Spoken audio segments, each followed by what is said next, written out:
Okay, so yun mga amigos, no, tambay muna tayo dito saglit.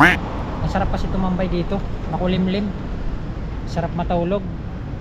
Sa gilid tayo ng highway dito sa may dito tayo sa gilid sa may Star City.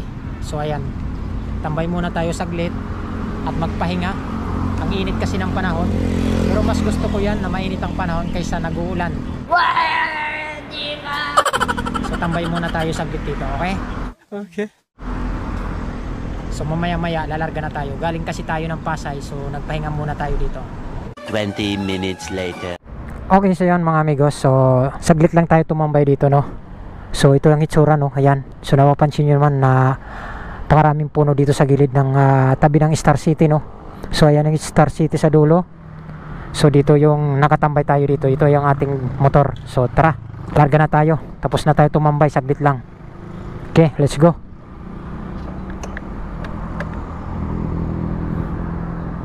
Okay. Go.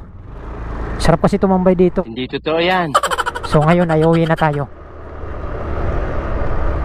So dito lang ako napadaan sa may seaside. Yan, yan, seaside yan dyan. Yan. So dito kasi medyo walang traffic. Paano masabi?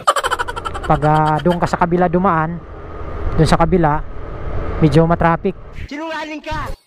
So shortcutan lang to dito.